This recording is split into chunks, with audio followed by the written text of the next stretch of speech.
요한복음 3장 22절부터 26절입니다.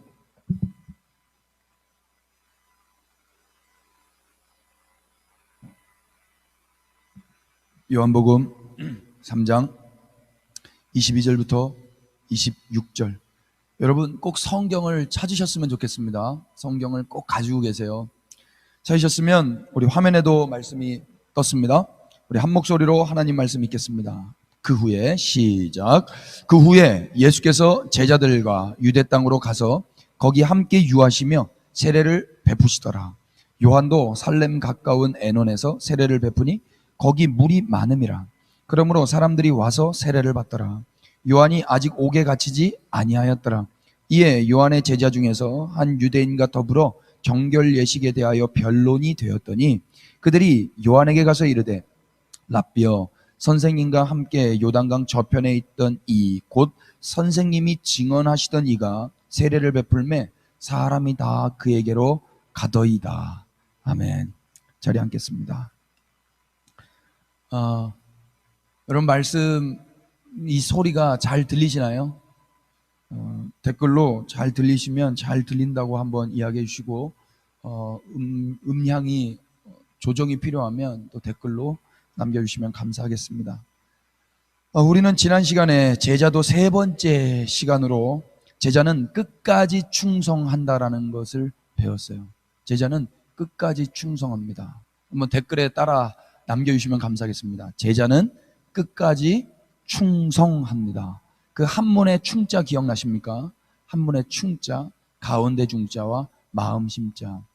그러니까 충성은 뭐냐면 내 마음이 한 가운데로 집중되어 있는 거예요. 고립되어, 몰입되어 거기에만 포커스가 맞춰져 있는 것입니다. 충성. 우리의 마음이 예수 그리스도께로 집중되기를 저는 여러분들을 축복하고 소원합니다. 그렇게 되시기를 사모하시면 우리 댓글로 아멘 하십시다. 할렐루야.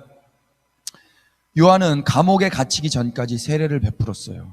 감옥에 갇히기 전까지 세례를 베푸는 거 이거 쉽지 않습니다. 이것은 다른 말로 무엇을 의미했습니까? 그는 끝까지 사명을 다했다라는 의미라고 지난 시간에 나눴습니다.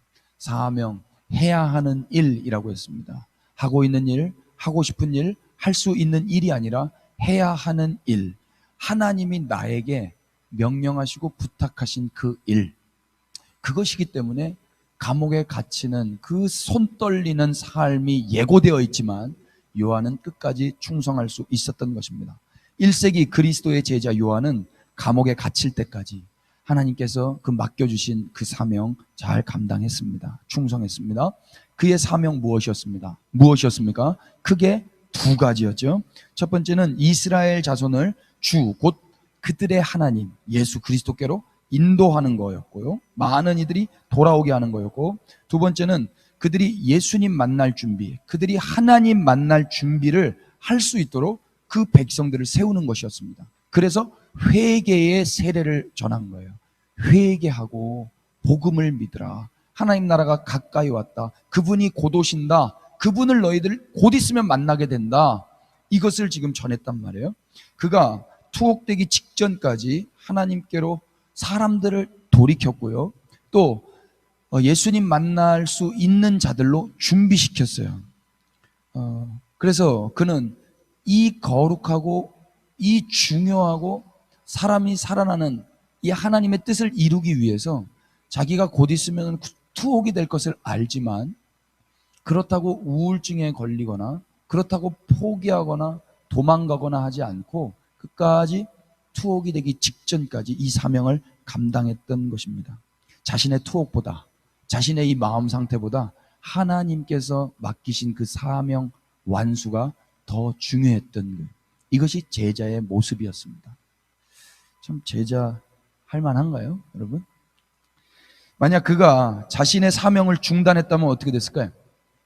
나 그냥 못 살겠어요. 지금 너무 무서워요. 두려워요. 안 해버릴래요. 이래버렸다면 어떻게 되는 겁니까? 이 두 가지 사명 내려놨다면 많은 사람들이 하나님께로 돌아오는 일들은 동일하게 중단되었을 것이고, 이제 곧 있으면 그들이 주님 만날 텐데 주님 만날 사람들을 준비시키는 것도 중단되었을 것입니다. 그러면 그들은 어떻게 되겠습니까? 오늘 우리의 사명은 무엇인지 혹시 알고 계신가요? 여러분 각자에게 사명이 있습니다. 저는 저대로의 사명이고 여러분들은 여러분들의 사명이 있습니다. 각자에게 다 사명이 있습니다. 그 사명 없이 존재하지가 않습니다. 그 사명대로 각자 오늘도 숨쉬면서 사는 것입니다. 부르신 영역은 조금 다를지 모르겠습니다. 장소는 다를지 모르지만 그 때와 장소는 다를지 모르지만 하는 일은 다르지가 않습니다. 우리가 도표 한번 보시면 Nine Mind Molders라고요. 국가를 형성하는 9가지 요소라고 나와 있을 겁니다. 정치계, 법조계, 경제계, 교육계, 매스미디어계, 스포츠 예술계, 종교계, 과학기술계, 그리고 가정. 보이신가요? 이 9가지 영역. 더 세분화하면 더 많아질 수 있겠지만 이 안에서 나눌 수 있는 것들을 나눌 수 있을 것 같습니다. 정치, 법, 경제, 교육, 미디어, 스포츠 예술, 종교, 과학기술, 가정. 여러분, 이 국가를 형성하는 이 영역들 가운데 우리는 파송될 것입니다. 원튼 원하지 않든 다 파송될 거예요. 어떤 사람들은 이 영역들 간에 파송되는 것이 자기의 행복을 위해서 그렇게 살아가게 될 것이고, 또 어떤 사람들은 그곳에서 요한이 감당했던 그 사명을 그들은 감당하게 될 것입니다. 저는 그리스도인들의 제자라면 자기의 행복과 자신의 인생을 위해서 그 영역 가운데서 돈벌이를 하는 것이 아니라 그 영역 가운데서 하나님께서 맡기신 그 사명을 감당해야 한다고 저는 믿습니다. 이게 제가 믿는 바입니다. 여러분들은 혹시 그런 믿음으로 오늘을 사신다면 학교를 가는 이유, 직장을 다니는 이유, 오늘을 사는 이유가 다를 거라고 여겨집니다. 다르고 계신가요? 다르게 살고 계신가요? 아니면 똑같이 밥벌이 하기 위해서만 또 학업을 하고 직장을 가고 계시지는 않은가요? 각자를 한번 돌아보셨으면 좋겠습니다. 결국 이 9가지 영역 가운데 하나님이 보내실 거예요. 그래서 그 영역들 가운데 하나님의 사람들을 많이 세워서 하나님께로 돌아오게 하고 결국 우리가 주님을 만나게 될 건데 주님 만날 수 있는 자들로 준비시키는 일 가운데 우리가 쓰임받아야 될 것입니다. 저는 여러분들이 그렇게 쓰임받기를 축복합니다. 또 기도하기는 저도 그렇게 쓰임받기를 소원하고 있고 여러분들도 그렇게 쓰임받기를 소원합니다. 할렐루야. 그렇게 충성을 하면 과연 우리에게 무엇이 이롭습니까? 예, 하나님 충성하겠습니다. 그 영역 가운데서 열심히 사명 감당하겠습니다. 그러면 저에게 무엇이 이롭습니까? 혹시 이렇게 질문하는 분들이 계실지 모르겠습니다만 이렇게 질문하면 아주 서글픈 거라고 지난 시간에 나눴습니다. 사람은요, 이것이 이로와서 하고 나에게 어떤 이득이 있어서 하고 이득이 없으면 안 하고 그런 삶은 인간의 존엄성에 인간으로서 하지 않아야 될 행동들입니다. 인간은요, 존엄한 존재입니다. 그래서 나에게 이득이 되지 않는다 할지라도 반드시 해야 할 일이 있다면 그냥 하는 것입니다. 쓰레기가 떨어져 있는데 그 쓰레기를 줍는 것, 이것을 왜 해야 됩니까? 이 쓰레기를 주스면 내가 칭찬받기 때문에? 이 쓰레기를 주스면 내가 착한 사람이라고 사람들에게 평가를 받기 때문입니까? 그래서 쓰레기를 줍는 것입니까? 예, 이유 없이 인간이라면 이 쓰레기는 당연히 주셔야 되는 거예요. 나에게 무슨 이득이 있어서가 아니고. 그런데 알고 보니까요, 뒤늦게 알고 보니까 결국에는 우리에게 이득이 선물로 오기는 하더라고요. 결국에는. 그런데 그 선물, 그 이득에 눈이 멀어서 행동을 하는 거라면 그거는 인간이 해야 될 일은 아닙니다.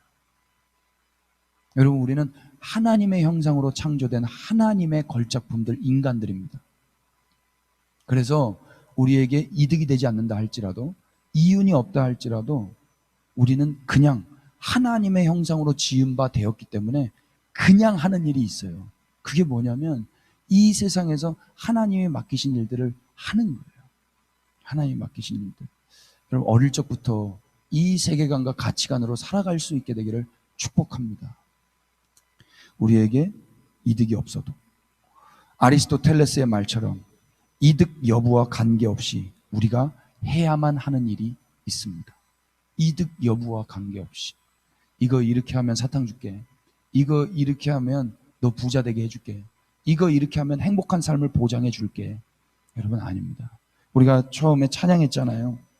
우리의 행복과 우리의 안전은 주님 안에 있을 때만 가능한 것입니다.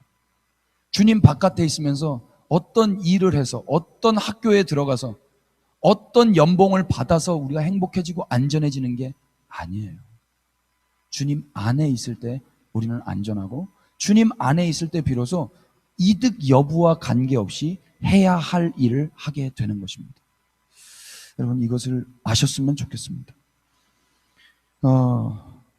백성이 많은 것은 왕의 영광이라고 우린 잠언서에서 확인했습니다. 우리가 그 주님 안에 있다면 주님은 우리의 왕이 되고 우리는 그분의 백성이 됩니다. 그래서 그때 누가 가르쳐주지 않아도 우리는 그분을 사랑하게 되고 나의 지금의 이 위치 가운데 있게 된 것이 주님의 은혜이라는 것을 알게 되면 우리는 우리의 영광과 행복과 안전을 위해서 살지 않고 그 왕의 영광을 위하여 살게 됩니다. 잠언서 말씀 우리 화면에 나오는데요. 한번 여러분 댁에서 한번 읽어주시겠습니까? 백성이 많은 것은, 다 같이 백성이, 시작. 백성이 많은 것은 왕의 영광이요 백성이 적은 것은 주권자의, 다시 한 번 더요. 시작. 백성이 많은 것은 왕의 영광이요 백성이 적은 것은 주권자의 패망이니라. 여러분, 가능하시면 이 말씀을 댓글에 좀 남겨주십시오. 이런 말씀은 여러분들 인스타그램에도 좀 올려주시고 여러분들의 카카오톡 프로필에도 좀 올려주시고. 우리 딸 프로필을 제가 어저께 봤는데요. 제가 모르는 남정네가 거기 있더라고요. 시작된 것 같습니다. 좀 마음이 살짝 불편해졌는데 그러면서 푸사를 한 장 한 장씩 넘겨봤는데 제 얼굴은 안 나오더라고요. 그러면서 하나님 아버지의 마음을 제가 또 느꼈습니다. 제 딸이거든요. 제 딸인데 제 사진은 없는 거예요. 그런데 제가 그렇더라고요. 제가 주님의 아들입니다. 아멘이 좀 해주시면 좋겠는데 지금 어차피 사람도 없기 때문에 여러분들도 주님의 아들, 딸들이십니다. 저는 아멘 하겠습니다. 그런데 우리가 우리의 프로필, 내가 누군지를 증명하는 것이 프로필이잖아요. 내 프로파일, 거기에 우리 하나님 아버지의 사진이 없다. 하나님 아버지의 말씀이 없다. 우리 주님의 마음이 어떠실까 저는 어저께 느꼈습니다. 그런데요, 기대가 되는 것은 우리 딸이 나이 많아 늙어 저와 같은, 저보다 더 나이 많은 할머니가 됐을 때 그때쯤이면 흑백 사진으로 제 사진을 그래도 하나 껴놓지 않을까, 그런 상상을 해봤어요. 그때까지 저는 은혜만 베풀어야 되더라고요. 허리가 휠도록. 부모님들 축복합니다. 축복합니다. 활과 화살의 관계더라고요. 화살이 당겨지면 당겨질수록, 화살이 휘어지면 휘어질수록 활은 멀리 나간대요. 멀리 잘 나간 그 자녀들 뒤에는 그 꺾이고 꺾인 화살 같은 부모님이 계셨답니다. 우리 하나님께서요, 꺾이고 꺾이고 휘고 휘어져서 우리가 이렇게 지금 여자리에 잘 나왔습니다. 이걸 안다면 우리의 프로필은 달라집니다. 우리의 푸사는 달라집니다. 여러분, 푸사를 속히 바꾸실 수 있게 되기를 축복합니다. 푸사를 바꾸실 분들은 아멘 하십시다. 농담처럼 이야기했지만 진심입니다. 성령은요, 열매를 맺으시는데요, 그 열매를 우리는 9가지 열매, 갈라디아 교회에게 편지를 쓴 그 갈라디아서를 통해서 확인했어요. 그 중에 하나가 충성이었습니다. 충성. 그래서 우리가 열매를 맺는 게 아니라 성령이 열매를 맺으세요. 성령님께서, 예수 그리스도라는 그 생명의 씨가 떨어지고 이제 성령님께서 열매를 맺으십니다. 그 중에 하나가 충성입니다. 우리 안에 예수님이 씨앗되어서 우리 안에 계시고, 또 성령님께서 우리와 함께 하신다면은 우리는 반드시 충성된 삶을 살아가게 될 것입니다. 우리가 어떤 의지력이 좋고 노력과 근면에서가 아니고 우리 안에 계시는 그 성령님에 의해서 우리는 충성된 제자의 삶을 감당하게 되는 것입니다. 그래서 충성을 다 한 다음에 우리는 또다시 주님께 영광을 돌리는 거예요. 충성을 다 했다고 또 뭔가 이득과 뭔가를 바라는 것이 아니라 내가 충성될 수 있었던 것은 다 성령님 하나님의 은혜입니다 라고 고백하면서 또 모든 영광을 우리 주님께 돌리게 되는 것입니다. 여러분, 이런 선순환이 21세기 그리스도의 제자 저와 여러분 안에서 나왔으면 좋겠습니다. 기대하십시다. 성령님께서 하실 것입니다. 주님 다시 오실 때까지 피차 맡겨진 사명 잘 감당하십시다. 그래서 많은 사람들을 왕 대신 주님께로 인도하고 머지않아 우리가 주님 만날 건데 주님 만나기 전에 그들이 주님 만날 자답게 준비시킬 수 있는 우리 모두가 되었으면 좋겠습니다. 할렐루야. 오늘은 요한의 삶을 또 관찰하면서 제자는 어떤 사람인지 또 배워보십시다. 23절 말씀 다시 한 번만 더 주목해 주십시오. 요한복음 3장 23절입니다. 다시 한번 읽겠습니다. 요한도 시작. 요한도 살렘 가까운 에논에서 세례를 베푸니 거기 물이 많음이라. 그러므로 사람들이 와서 세례를 받더라. 23절에는 사람들이 요한에게 세례를 받았다라고 이야기를 했어요. 근데 요한에게 어떠한 일이 일어납니다. 요한에게 무슨 일이 일어났습니까? 26절 보십시오. 26절 후반절부터 보겠습니다. 이르되부터요. 여러분 성경 있으시면 한번 읽으십시오. 그들이 요한에게 가서 이르되 라삐어 선생님과 함께 요단강 저편에 있더니 곧 선생님이 증언하시던 이가 세례를 베풀매 사람이 다 그에게로 가더이다. 사람이 다 그에게로 가더이다. 요한에게 세례를 받았던 사람들 또 앞으로 또 요한에게 세례를 받아야 할 그런 사람들이 지금은 요한에게 세례를 받지 않고 요한이 증거하던 이 누구십니까? 예수 그리스도세요. 그분에게 다 세례를 받으러 가버리는 거예요. 요한에게 일어난 일이 무엇입니까? 이제 자기에게 사람들이 없어요. 사람들이 자기에게 오지 않습니다. 사람들이 자기에게 와서 세례를 받았거든요. 그런데 이제 사람들이 자기에게 오지 않고 자기가 증거했던 그 예수님께로 다 가는 거예요. 다 갔대요. 다. 성경이 다 그에게로 가더이다. 다 갔으면 요한에게는 사람이 있다 없다? 없다. 요한은 지금 비어 있는 거예요. 사람들로 꽉 채워져 있던 게 비어 있었어요. 여러분 한번 상상해 보십시오. 어저께까지 오늘 조금 전까지 사람들이 모여 있었습니다. 사람들이 꽉 채워져 있었습니다. 그런데 하루아침에 모여있던 사람들이 나에게서 떠나서 다른 곳으로 이동하는 거예요. 그리고 내 앞에는 공허함만 있는 것입니다. 텅 빈 것만 있는 거예요. 그러면 이때 여러분 마음이 어떨까요? 우리의 심리 상태가 어떻게 될까요? 요한은 어땠는지 한번 보자고요. 요한은요 조금 전까지 자신에게 몰려들었던 사람들이 하나씩 떠나갈 때 그리고 왕창 다 떠나갔어요. 이때 어땠을까? 사람들이 떠난다는 건 결코 상쾌한 일이 아니에요. 여러분 혹시 주변에 사람들이 떠나가 보셨는지 모르겠습니다. 떠나간다는 것은 떠난다라는 말은요 아주 힘든 말이에요. 요한에게 그런 일이 일어났습니다. 대체로 사람들이 이럴 때는요 비교 의식에 의해서 열등감과 그런 소외감을 느끼게 마련이에요. 그래서 그 열등감과 소외감은 더 나아가서 우울감과 공허함으로 이렇게 번지더라고요. 그 전까지 나를 주목하고 사람들이 왔는데 이제 또 다른 누군가를 주목하면서 사람들이 쫙 빠지는 거예요. 그때 비교의식 가운데서 열등감과 소외감과 우울감과 공허함이 밀려옵니다. 근데 요한은 안 그랬던 것 같아요. 요한은 안 그랬어요. 사람들은 비교의식에 의한 열등감과 소외감을 느끼지만 요한은 그렇지 않았습니다.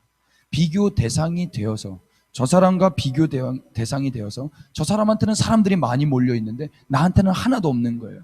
저 사람은 잘 나가는 것 같은데 나는 지금 못 나가는 것 같은 거예요. 저 사람은 성적이 계속 올라가는데 나는 성적이 안 올라. 저 사람은 키가 크는 것 같은데 나는 않고 나는 살만 쪄.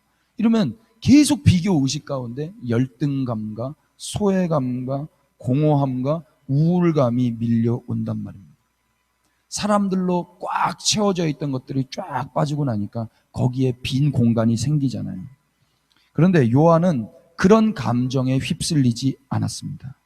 요한을 관찰하면서 하나씩 하나씩 살펴보죠. 첫 번째, 요한은 열등감과 소외감을 느끼지 않았어요. 사람들이 떠나면 열등감과 소외감이 들기 마련인데 그는 그렇지 않았습니다. 왜냐하면 그의 목적은 관심받는 게 아니었기 때문이에요. 요한의 목적은 관심받는 게 아니었습니다. 그는 슈퍼맨이 되는 게 목적이 아니었어요. 그는 그리스도가 되는 게 목적이 아니었습니다. 그러나 우리 안에는 이 슈퍼맨 컴플렉스가 너도 나도 다 있는 것 같아요. 다 어느 정도 그 능력 있는 자가 되어서 많은 사람들에게 칭찬과 관심을 받고 싶어하는 마음이 다 있단 말입니다. 인간에게는. 이것이 우리를 힘들게 하는 거예요. 그런데 하나님 안에서 하나님의 형상이 회복된 사람들은 여기서부터 자유합니다. 여러분, 에덴 동산에서 아담이 자기가 슈퍼맨 되는 게 목적이었을까요? 아니요. 하나님이 그냥 애초부터 슈퍼맨 만들어 줘버렸어요. 비교하고 누구를 이겨서 경쟁해서 슈퍼맨이 되는 것이 아니라 그냥 그 아담은 그 땅에서 슈퍼맨이었습니다. 아담은요, 사자보다 힘이 약했습니다. 아담은 코끼리처럼 긴 코가 없어요. 아담은 기린처럼 긴 목이 없습니다. 아담에게는 치타처럼 빨리 달릴 수 있는 할 수 있는 다리가 없어요. 그렇다고 아담이 비교 의식 가운데 열등감과 그 우울감과 공허함 가운데 힘들어하지 않았습니다. 아담은 그냥 하나님께서 맡겨주신 그 역할에만 충성하면 됐던 거예요. 이게 하나님의 형상으로 지음받은 사람들의 어떤 라이프 스타일입니다. 동일하게 이 시대에도 그 하나님의 형상으로 우리가 회복이 됐다면요, 우리는 비교하거나 저 사람에게 있는 거, 저 사람이 누리고 있는 거, 저 사람이 가지고 있는 것 때문에 힘들어하지 않아요. 슈퍼맨 컴플렉스에서부터 우리는 자유를 경험합니다.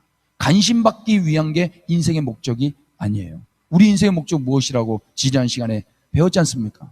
하나님을 영화롭게 하고 하나님의 나라와 영광 위해서 사는 거예요. 그분이 말씀하신 그 사명 지키는 거예요. 이것이 제자의 목적 아닙니까?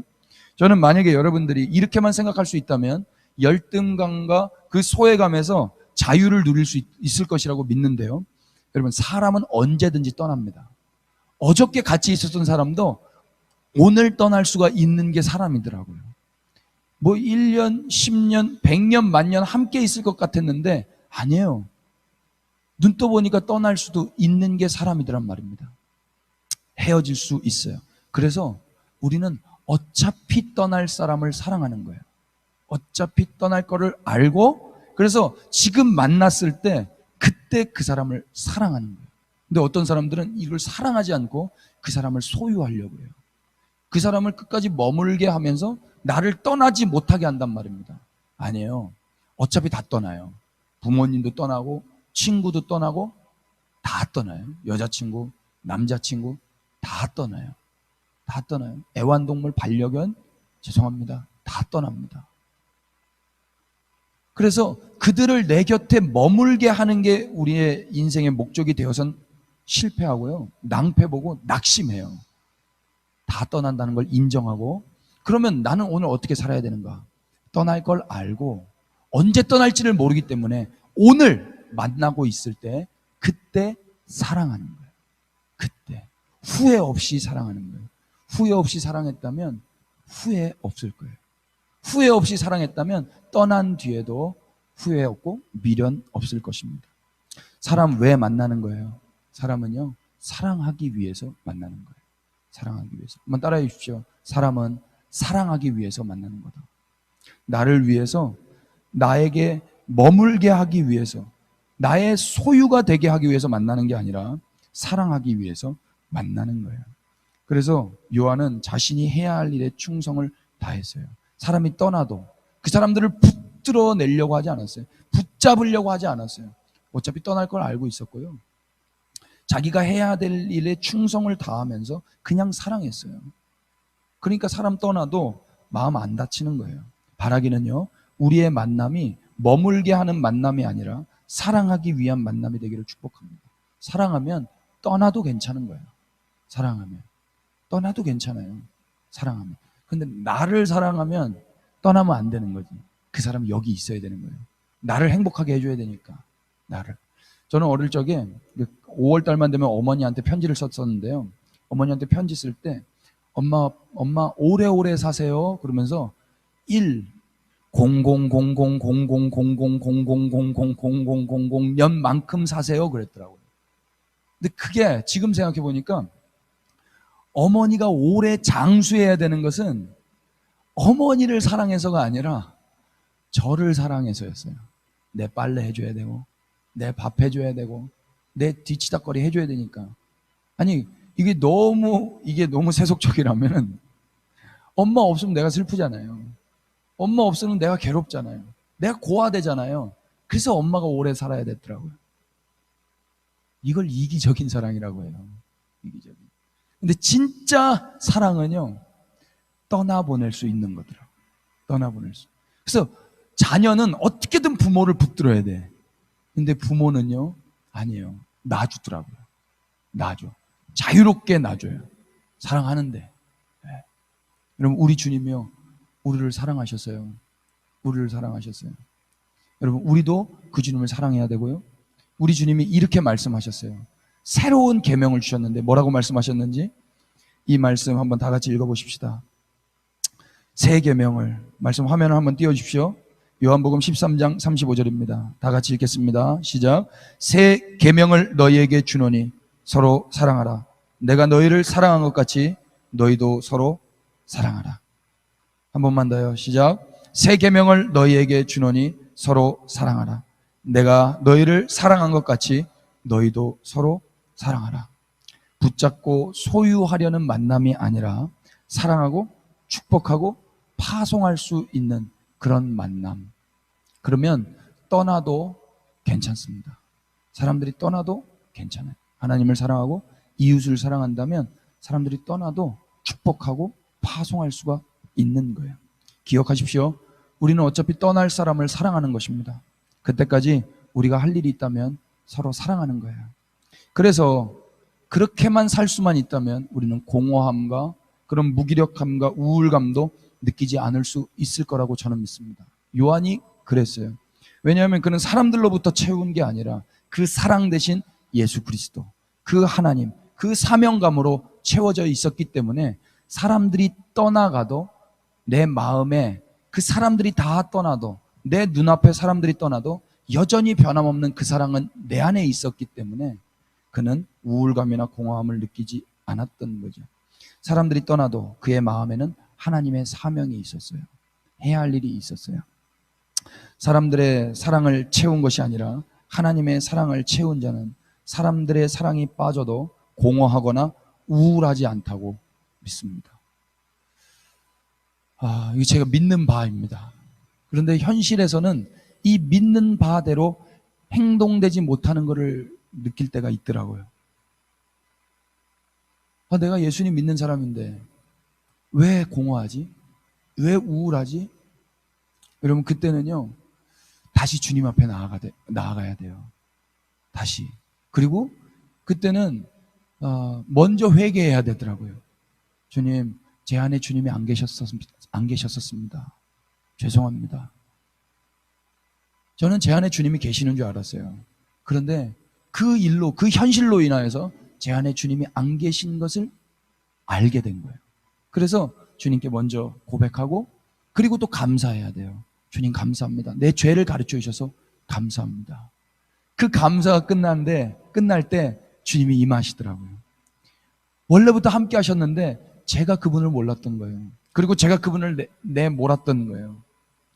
그분이 함께 하시면 다시 그 공허함에서부터 회복될 수가 있습니다. 그 우울감에서부터 회복될 수가 있습니다. 여러분, 그 빈자리 주님으로만 꽉 채우시기를 축복합니다. 다른 거 채우면 안 되는 거예요. 사람 채웠다가 그 사람 떠나면 또 다른 사람에게 또 구걸해야 되는 거예요. 떠나지 마. 떠나지 마. 나랑 함께 있어줘. 지금은 그 구걸이 핸드폰 안에 다 있잖아요. 떠나지 마. 배터리 떠나지 마. 그래서 다른 것보다 가장 두려운 것이 배터리 방전되는 거 아닙니까? 이거 떠나면 나 죽을 것 같으니까. 그래서 금단 현상 나오는 거 아니에요? 그래서 어딜 가든지 휴대용 배터리를 가지고 다니는 거 아닙니까? 그 코드선을 가지고 다니는 거잖아요.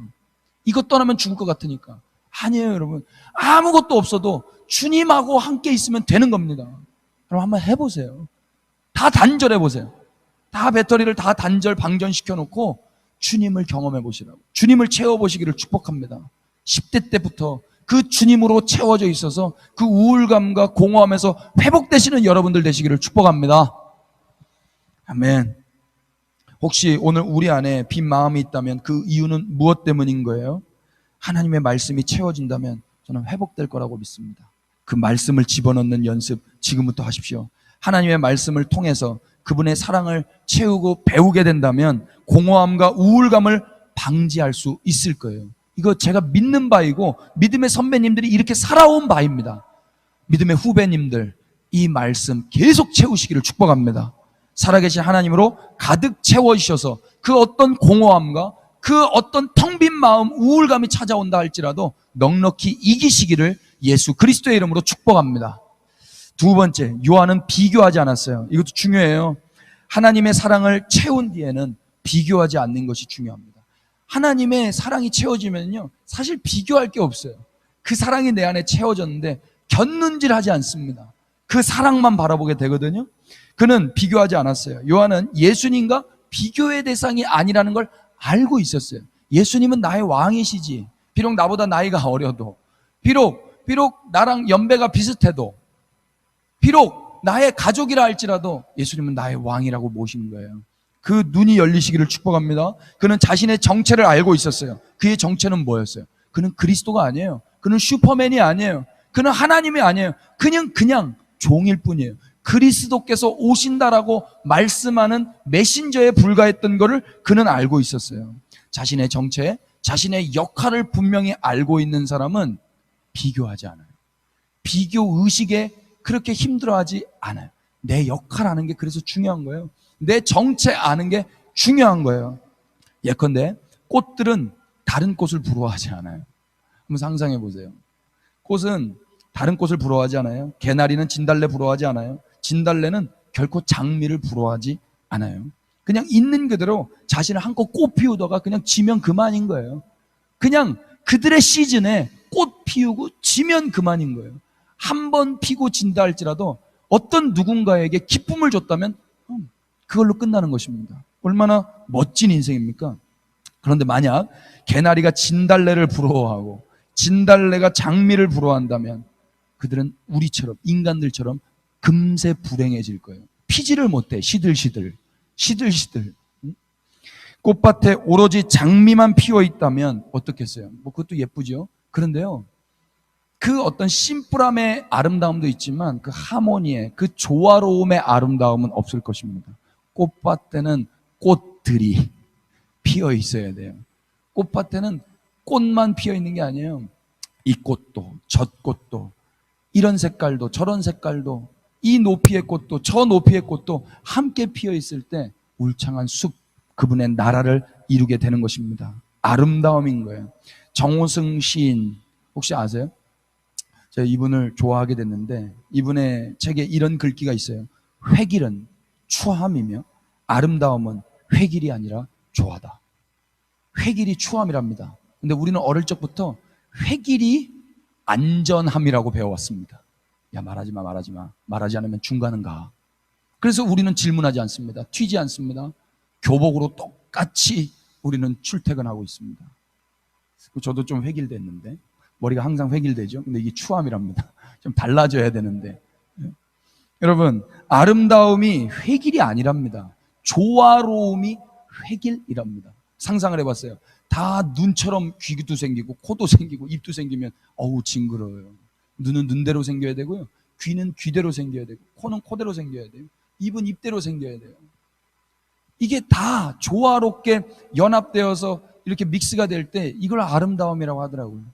코도 눈처럼 생기고 입도 눈처럼 생기고 귀도 눈처럼 생기고 상상하지 마세요. 징그럽습니다.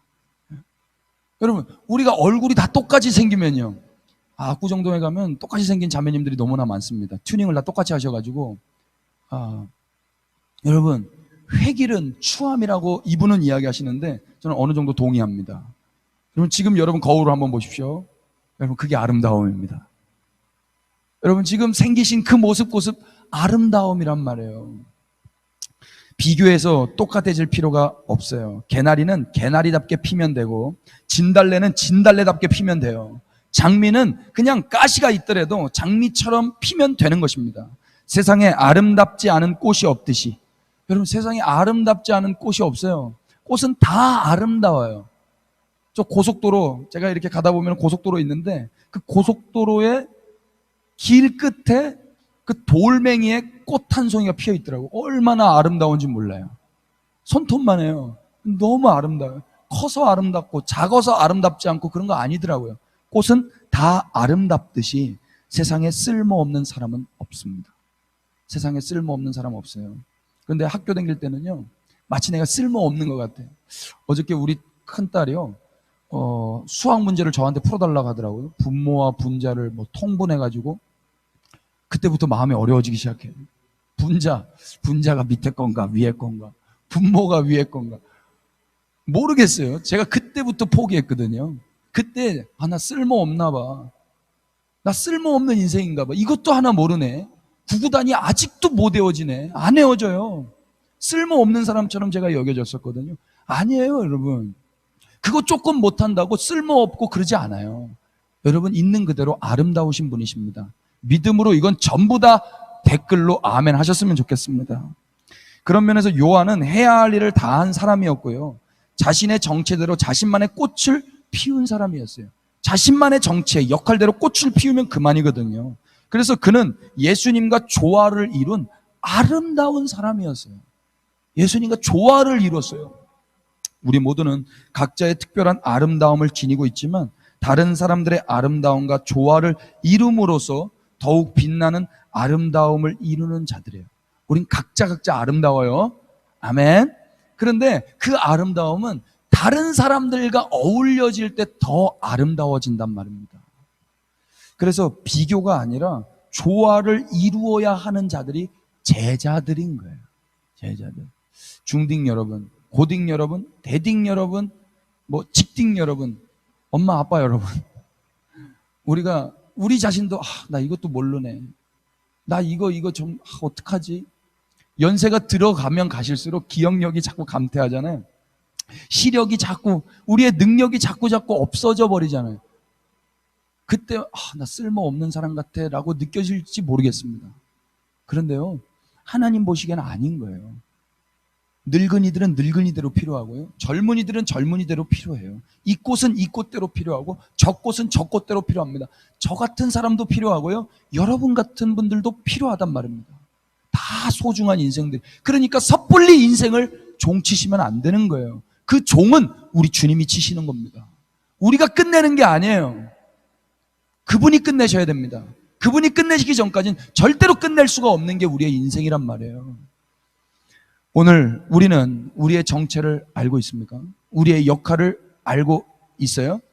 전 여러분들이 여러분들의 정체, 역할을 분명히 아실 수 있게 되기를 축복합니다. 우리가 어떤 꽃인지, 나는 어떤 꽃인가? 다 꽃이에요. 꽃 아닌 거 없어요. 다 꽃이에요. 다 귀해요. 다 아름다워요. 우리의 역할. 이제 남들과 비교만 하지 않으면요, 우리는 그저 지금의 모습 그대로 충분히 아름다워요. 이제 하나님, 이제 어느 땅에 가서 누구와 조화를 이루어야 되겠습니까? 우리가 지난 시간에 배웠던 Nine Mind Molders. 하나님, 저는 가정계로 들어가서 거기서 조화를 이루어야 되는군요. 하나님, 저는 법조계에 들어가서 조화를 이루어야 되군요. 경제계로, 정치계로, 스포츠 예술계로, 과학기술계, 의료계로 하나님 저를 보내셔서 그 꽃들과 함께 조화를 이루기를 원해 하시는군요. 예, 가겠습니다. 그래서 꽃을 피우고 주님의 나라를 이루겠습니다. 왕 대신 주님이 오실 수 있도록 그곳에서 사람들에게 주님을 증거하겠습니다. 왕의 백성들을 만들어내겠습니다. 주님 보내십시오. 꽃 스스로가 걸어가는 게 아니에요. 꽃 스스로가 어떻게 걸어가요? 그 씨앗이 뿌려져야 되는 거예요. 민들레 홀시대요, 막 날아다니죠. 그렇게 뿌려지는 거예요. 그분에 의해서 파송돼서 그곳에서 꽃밭을 이루고, 알고 보니까 그 꽃밭이 온 땅에 가득해지는 거예요. 꽃들이 피게 되는 것입니다. 그날이 옵니다, 여러분. 할렐루야. 일본의 도쿄대학 가토 다이조 교수, 제가 이분의 책도 매우 좋아하는데, 비교하지 않는 연습, 부모님들 한번 꼭 읽어주시면 좋겠고 우리 학생들도 읽으면 좋겠습니다. 이 비교하지 않는 연습에서 이런 말이 있어요. 열등감이 심한 부모는 우수한 아이만 자식으로 받아들인다. 열등감이 심한 엄마 아빠는요, 우수한 아이만 자기 자식으로 받아들이는 거예요. 아, 이거 비극이죠. 그 엄마 아빠가 열등감이 심하기 때문에 아이들에게 우수함을 요구하는 거예요. 그런데 열등감이 심하지 않은 엄마 아빠들은요, 아이가 어떻든 상관없어요. 아이가 우수하면 우수한 대로 감사하고, 열등하면 열등한 대로 그 아이에게 도움이 되기 위해서 헌신하십니다. 우등한 자는 내 딸 내 아들, 열등한 자는 내 딸 내 아들 아니고 부끄러운 자식, 이런 거 아니란 말이에요. 여러분, 우리 하나님은요 열등하지 않으십니다. 우리 하나님은 열등감이 심한 부모가 아니십니다. 우리 하나님 같은 분이 없으십니다. 처음과 나중이에요. 우리 하나님은 이 땅에서 가장 크신 분이셔요. 비교할 게 없는 분이셔요. 그분이 우리가 열등하다고 버리시겠습니까? 우리가 우수하지 못하다고 자식으로 인정해 주지 않으실 일이 있겠습니까? 없단 말입니다. 이것이 은혜인 거예요. 이것이. 우리 하나님은 결코 열등감이 심하지 않는 분이세요. 하나님 말씀 이사야서 44장 6절입니다.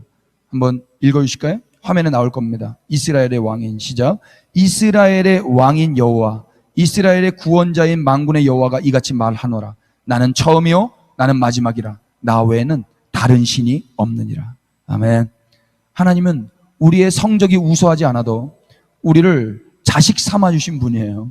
우리가 공부 조금 못해도 우리를 자식 삼아주셨단 말입니다. 그 하나님의 사랑 안에서 자란 제자들이라면, 자녀들이라면 절대로 우수해야만 주위에서 인정을 받을 수 있다는 가치관으로 세상을 살아가지 않을 거예요. 1세기 예수님의 제자 요한은 비교하지 않았어요. 요한은 열등감과 소외감을 느끼지 않았어요. 그는 자신의 정체를 분명히 알았고 후회 없이 자신에게 맡겨준 그 사명을 충성되이 감당했고 만나는 한 사람 한 사람을 사랑했습니다. 이러한 모습이 21세기에 우리 안에도 나타나기를 소원하며 여러분들을 그렇게 축복합니다.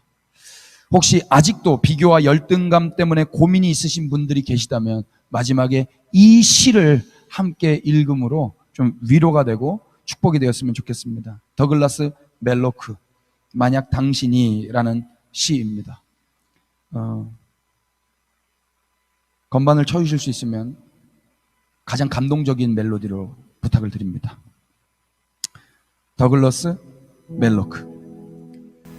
만일 당신이 산꼭대기의 소나무가 될 수 없다면 골짜기의 나무가 되라. 그러나 골짜기에서 제일 가는 나무가 되라. 만일 당신이 나무가 될 수 없다면 덤불이 되라. 만일 당신이 덤불이 될 수 없다면 풀이 되라. 그리고 도로변을 행복하게 만들어라. 만일 당신이 풀이 될 수 없다면 이끼가 되라. 그러나 호수에서 가장 생기찬 이끼가 되라. 우리는 다 선장이 될 수 없다. 선원도 있어야 한다. 우리는 누구나 쓸모 있는 존재다. 해야 할 큰 일이 있다. 또한 작은 일이 있다. 그리고 우리가 해야 할 일은 가까이에 있다. 만일 당신이 고속도로가 될 수 없다면 오솔길이 되라. 만일 당신이 해가 될 수 없다면 별이 되라. 승리와 실패가 문제가 아니다. 당신의 최선을 다해라. 더글라스 멜로크. 여러분, 뭐가 되는 게 중요한 게 아니고요, 지금 하나님께서 우리에게 맡기신 그 일, 그 사람, 그 현장에서 아름답게 꽃을 피우면 그만인 거예요. 있는 모습 그대로. 비교할 것 없고 우울감과 공허함 없습니다. 주님으로 채워져 있다면 되는 거예요. 여러분들은 꽃이십니다. 우리 찬양하겠습니다.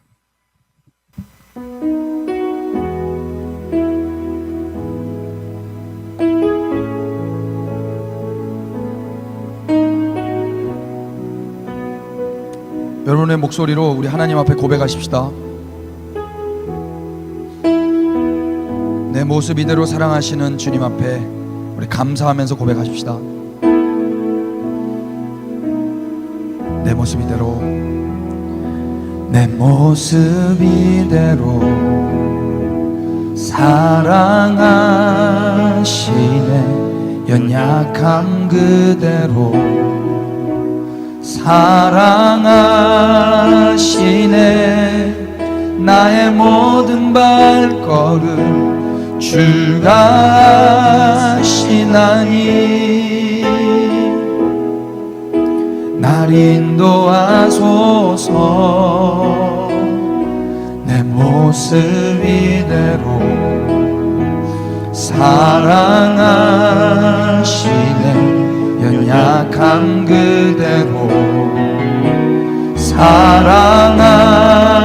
사랑하시네. 나의 모든 발걸음 주가 하시나니 날 인도하소서. 주의 날개 아래 거하는 것, 주의 임재 안에 거하는 것, 나의 가장 큰 소망, 나의 가장 큰 은혜. 주와 함께 동행하느니 주의 날개 아래 거하는 것, 주의 임재 안에 거하는 것, 나의 가장 큰 소망, 나의 가장 큰 은혜. 주와 함께 동행하는 일. 여러분, 우리 예수님이 여러분 사랑하세요. 여러분, 이거 하나만 붙들고 계시면 어떤 소외감과 열등감이 온다 할지라도 이길 수 있어요. 속지 마세요. 우린 다 꽃이에요. 주님이 피 흘려서 피 뿌려서 심어놓은 귀한 한 꽃 한 꽃입니다. 나 자신도 나를 사랑할 수 없을 것 같은 그런 쓸모없어 보이는 그런 날이 온다 할지라도 여러분 속지 마십시오. 우리 주님이 그런 우리를 사랑하셨습니다. 그래서 우리미 쓸모없는 그런 죄인처럼 죽임을 당하셨습니다. 예수님이 살아계십니다. 예수님이 여러분을 사랑하십니다. 그 주님이 다시 오시겠다 약속하셨습니다. 그때까지 비교의식 없이, 열등감 없이, 우울감 없이, 공허함 없이, 그런 소외감 없이 거기에 집중하고 있는 게 아니라 우리의 사명 감당하는 것입니다. 우리가 해야 할 일, 우리의 정체성, 우리의 역할 제대로 감당하는 것입니다. 그런 교회로 살아가실 수 있게 되기를 축복합니다. 내적 치유하는데 시간 허송세월 보내지 마시고 달려가야 될 길들을 잘 달려가십시다. 하나님, 우리를 보내시는 그 파송된 땅 가운데서 꽃을 피우십시다. 그들과 조화를 이루며 하나님 왕 되신 주님의 영광을 위해서 살아가십시다. 그것이 우리의 사명입니다. 기도하겠습니다. 하나님, 우리의 다음 세대를 그렇게 축복하고 파송합니다. 어느 영역으로 보내시든지 그곳에서 꽃을 피우며 살아가게 하여 주십시오. 조화를 이루며 그 땅에서 하나님 나라 그 거룩한 꽃밭을 이루게 하여 주시옵소서. 비교의식과 열등감에서 이제 회복시켜 주셔서 하나님이 나를 얼마나 사랑하시는지를 알게 하여 주시옵소서. 이 시간 내가 예수 그리스도의 이름으로 명령하노니 비교의식과 열등감은 예수 그리스도 이름 앞에 떠나갈지어다. 이것을 주었던 악하고 더러운 것들은 우리의 다음 세대 귀한 꽃들에게서 저주받고 끊어질지어다. 성령님, 귀한 꽃들입니다. 이들을 마음껏 꽃 피우셔서 영광 받으시옵소서. 이들을 통하여 영광 받으실 우리 주님을 기대하오니 주여 마음껏 역사하여 주시옵소서. 주 예수 그리스도의 은혜와 하나님 우리 아버지의 끝이 없으신 사랑해 주심과 성령님의 오늘도 꽃 피우기를 원해하시는 그 은혜가 오늘 말씀 듣고 돌아가는 모든 건속들 다음 세대 위에 예수 그리스도의 그 은혜가 함께 하시기를 지금으로부터 영원까지 축원하옵나이다. 아멘. 주여, 꽃 피우게 하옵소서.